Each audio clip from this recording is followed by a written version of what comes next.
Bom dia.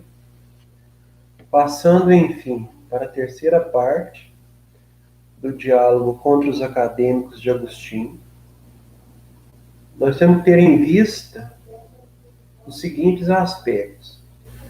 Agostinho encerra o livro 2 colocando como questão o problema de Cícero. Cícero já é colocado como um filósofo passível de refutação. É isso que Agostinho está deixando entrever no fim do livro 2. Cito: ouvi, pois, continuei de que se trata. Os acadêmicos chamam provável ou verossímil o que nos pode mover a agir sem assentimento. Quando digo sem assentimento, quero dizer de tal modo que sem ter por verdadeiro o que fazemos e julgamos e julgando ignorar a verdade, não deixamos de agir. Por exemplo, se na noite passada, com o céu tão desanuviado e puro, alguém nos perguntasse se hoje nasceria um sol tão radioso, creio que teríamos respondido: não sabemos, mas parece que sim. Tal me parece ser desacadêmico. Tudo que julguei dever chamar provável verossímil. Se quiseres chamá-lo com outro nome, não me oponho. Basta-me saber que entendeste bem o que digo, isto é, que coisas dou estes nomes, pois o sábio não deve ser um artífice de palavras, mas um investigador da realidade. Fecha aspas. Então, nós temos uma citação de Agostinho, no fim do livro 2, que ele coloca o problema do ser e aparecer. As palavras, elas, segundo Agostinho, elas, dentro da questão acadêmica, elas parecem ser, mas não dá para afirmar que elas são.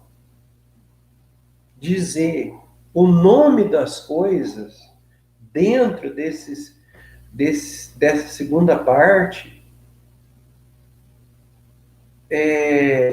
não permite dizer como as coisas são. Então, há, digamos, uma distância entre a coisa mesma e a representatividade da representação. Então, é o problema da representação estoica, cataléptica, do juízo, que Agostinho está mobilizando.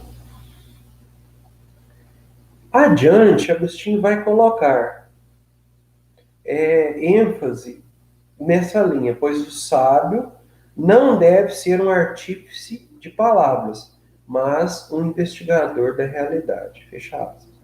Então, ele encerra o segundo livro dizendo o seguinte, no texto: agora que a questão real está clara, não queremos levantar nova discussão de palavras.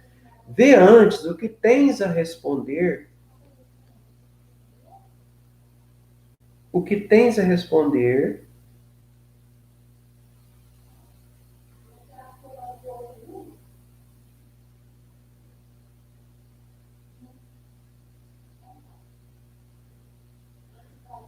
aqueles que nos libertou, em vez de tentar novamente atacar-nos. Fecha aspas. Bom, as palavras em discussão, no entender de Agostinho, elas não significam para os acadêmicos necessariamente como as coisas são. Por isso o traço do verossímil. Todavia, o fato apenas de a palavra representar as coisas, ela pretende tocar na realidade, pois a realidade da coisa mesma está para além do discurso, para além da discussão. Então, nesse aspecto, que surge toda a discussão da controvérsia do verossímil, que aí no diálogo vai encaminhar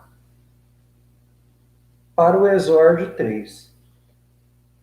Nada, cito, me parece mais absurdo que alguém dizer que segue o verossímil quando ignora a verdade. E neste ponto, nem a tua comparação me perturba. Se me perguntarem se a presente condição do tempo não ameaça chuva para amanhã, respondo que não é verossímil, porque não nego que conheço alguma verdade, pois sei que esta árvore não pode subitamente tornar-se uma árvore de prata, e há muitas outras coisas que, sem temeridade, afirmo conhecer, as quais vejo serem semelhantes às que chamo verossímeis. Mas tu, Carneades, ou outra peste grega, para não falar dos nossos, pois por que hesitarei em passar para o partido de quem sou prisioneiro, por direito de vitória, quando dizes não conheces nenhuma verdade, donde sabes que segue o verossímil, efetivamente não posso dar-lhe outro nome. O que discutir com um homem que não pode sequer falar? Fecha aspas. Então, é o problema em discussão. A partir de agora, vai se caminhando a questão para a crítica e para a refutação do conceito de verossímil. Pois me parece que ainda não penetramos no âmago da questão de saber se é possível encontrar a verdade. Fecha aspas. Aí Agostinho está levantando o problema de que há a possibilidade de uma teoria do conhecimento da verdade que os acadêmicos ocultaram. Assim responde-me se acha que os acadêmicos tiveram uma doutrina certa sobre a verdade e não quiseram transmiti-la imprudentemente a desconhecidos, ou a espíritos não purificados, ou realmente tiveram as opiniões que resultam das suas discussões. Fecha aspas. Vale lembrar que Agostinho ele está discutindo o problema do ocultamento da verdade, do velamento, do véu do conhecimento. É preciso desvelar a verdade, é preciso desocultar de uma maneira antiga, alétea, desvelamento da verdade, desocultamento. É isso que Agostinho está levando em consideração, tendo como pressuposto a noção de ciência dos platônicos. Ciência para os platônicos é conhecimento passível de certeza. E aí Agostinho desfecha o livro 2, e no livro 3 ele continua a discussão da segunda parte. Essa discussão ela rende bastante no livro 3. Por quê? Aí Agostinho vai diretamente tocar no problema dos platônicos. E aí Agostinho, através do conhecimento que ele tem da estrutura dos períodos históricos da academia, ele consegue mostrar no diálogo que havia o conhecimento epistemológico dos antigos que os novos acadêmicos entraram em dissidência e acabaram ocultando, como havíamos visto que Arcesilau ele oculta de Carneades parte dessa discussão para que não caia no absurdo completo. Então, nesse ponto, Arcesilau ele é tido assim como o ponto de apoio de Agostinho discutir contra Cícero. Na verdade, Agostinho ele está se refugiando na posição de Arcesilau, que é aquela de salvaguardar o conceito de ciência platônica. Bom, no livro 3, o problema da ciência vai ser discutido, ciência enquanto conhecimento passível de certeza, e aí vai ser discutido diretamente o problema da certeza dos acadêmicos. Os acadêmicos colocam a impossibilidade de certeza do conhecimento no plano inteligível, e alguns radicais, como é o caso de Carneades, coloca também impossibilidade de certeza do conhecimento no plano sensível. Então, isso tudo é o que leva Agostinho a teorizar a necessidade da verdade como um modo de salvaguardar as características básicas do conhecimento verdadeiro, que é ser um conhecimento passível de certeza, que permita distinguir a verdade do erro, e desse modo produzir ciência, no sentido de ser um conhecimento seguro, possível de ser partilhado, compartilhado, ensinado. Então, o que Agostinho ele está buscando? Se distanciar do conhecimento dos acadêmicos, sem hora alguma desmerecer o conhecimento acadêmico. Muito pelo contrário, distanciar para ressignificar, revalorizar o conhecimento acadêmico. Por quê?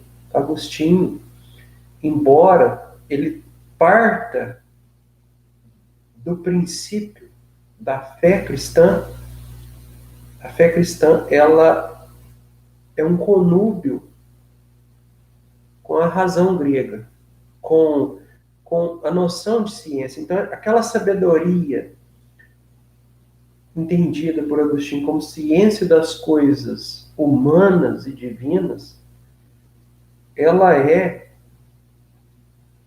a conciliação necessária para o estudo dos acadêmicos.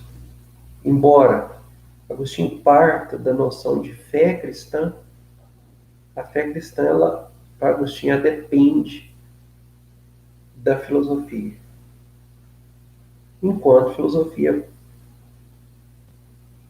cristã, né? Isso não implica dispensar a filosofia dos pagãos. Não, pelo contrário, ele a utiliza muito bem. Ele ressignifica. Então, nós temos que ter visto que no livro 3, Agostinho abre a discussão com o exórdio à sabedoria, que é uma exortação ao estudo, à busca da sabedoria como necessária para alcançar a vida feliz. Agostinho chama a discussão o problema dos céticos, ao mesmo tempo que reconhece a importância dos céticos em mostrar também que tudo é passível de dúvida, só que Agostinho não vai compartilhar da posição cética e nem da posição dos acadêmicos, propriamente dita. Ele elogia os céticos até certo ponto e elogia os dogmáticos até certo ponto. No fim das contas, ele não vai tomar posição nem pelos dogmáticos nem pelos céticos, porque ele vai ter a teoria própria da verdade. A verdade enquanto conhecimento certo, indubitável. E aí, o conhecimento das verdades matemáticas, o conhecimento inteligível, vai ser todo hierarquizado a partir das razões eternas. Nós podemos ver no grande comentário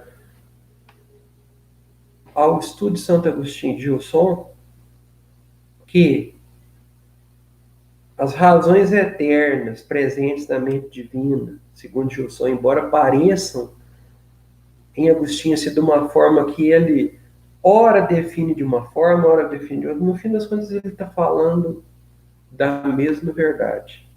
Que essa verdade que ela é fundamento das outras verdades do conhecimento. No caso, as verdades matemáticas. As verdades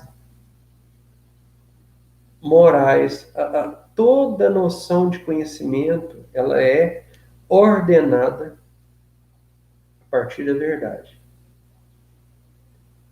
E aí, o que Agostinho está discutindo? Justamente o problema de Cícero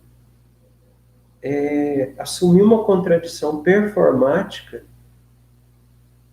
entre ação e inanição.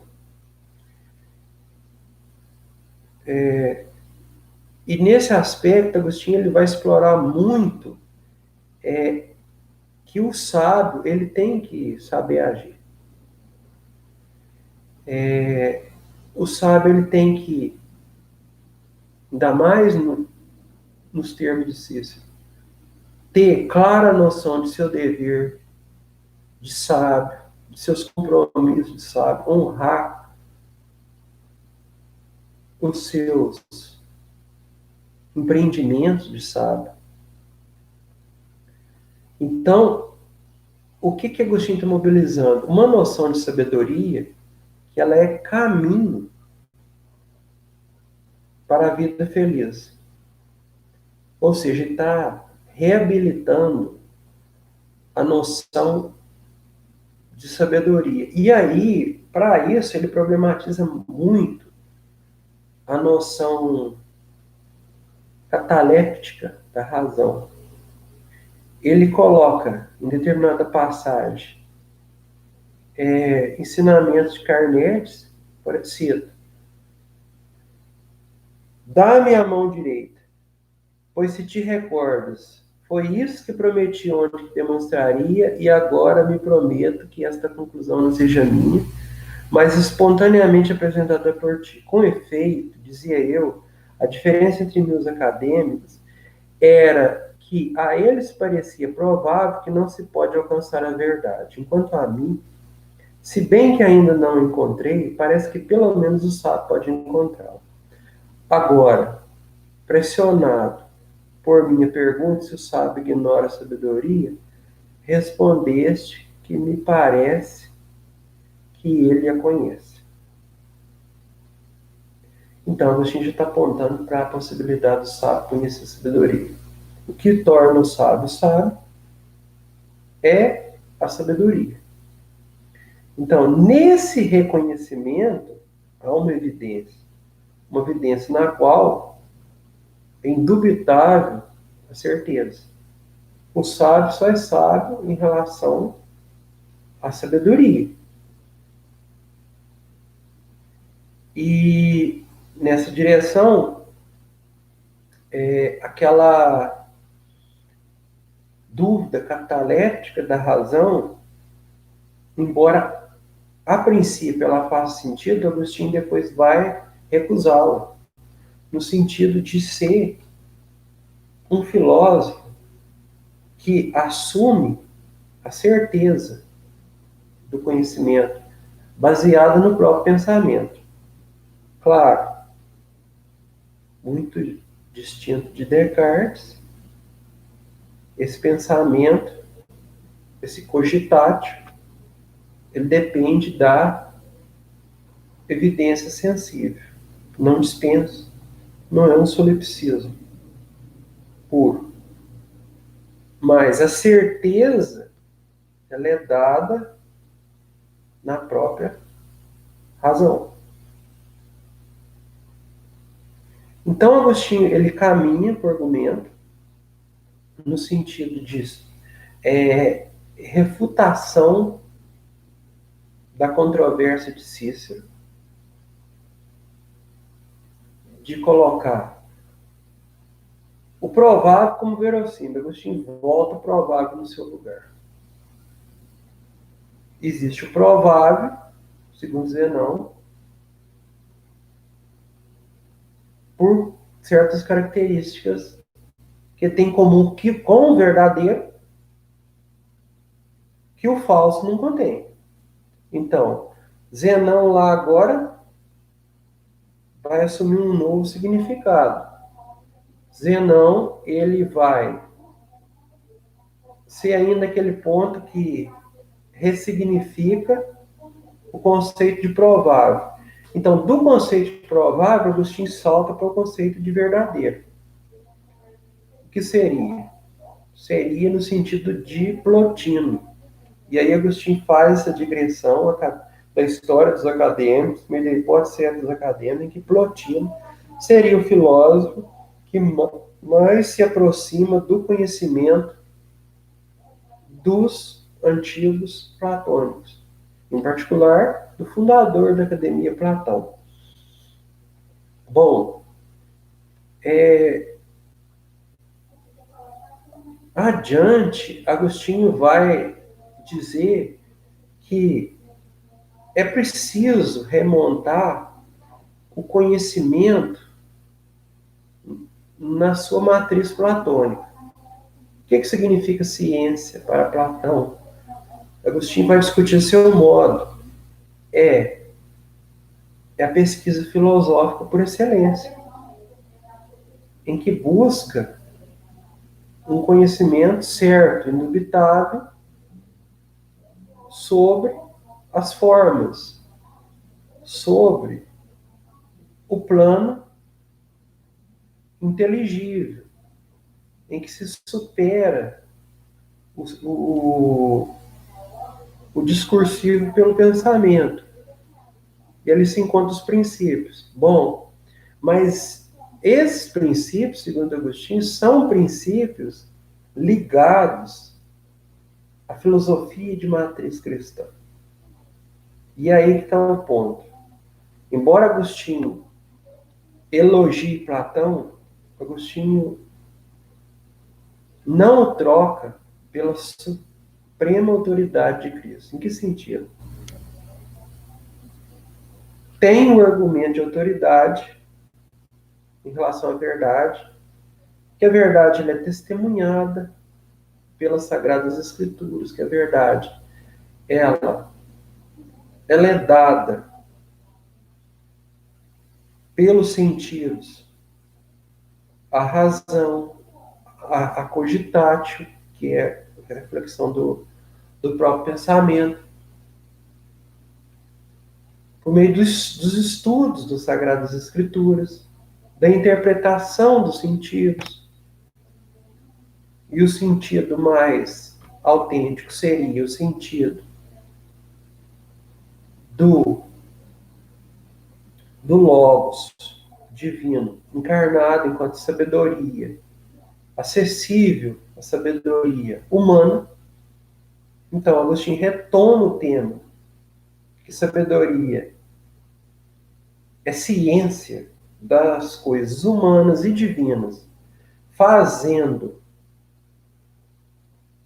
uma aproximação, uma certa associação do conhecimento epistemológico dos platônicos com a epistemologia cristã do verbo, só que a supremacia é dada a Cristo. Por quê? por melhores que sejam os esforços platônicos, a dissidência histórica, contada, amiudamente, mostra que o conhecimento platônico foi insuficiente para superar as dicotomias do próprio pensamento. Então, o que permite voltar à unicidade geral do pensamento, buscar aproximação com essa identidade entre pensar, falar e agir? Seria o retorno da alma a Deus, o regresso da alma do sábio a Deus. Então, esse retorno da alma a Deus, enquanto caminho de sabedoria, é caminho que busca alcançar a vida feliz, a visão beatífica. Nesse aspecto, a filosofia de Agostinho contra acadêmicos está dada como uma discussão em aberto para diálogos posteriores do mesmo autor, em que ele mostra que, ora o Cristo, como no Demaguisto, mesmo do Retiro de Cacicíaco, está presente, iluminando essa verdade interior que habita, terá também a defesa da certeza do conhecimento nos solilóquios, que foi composto no período do Contra Acadêmicos.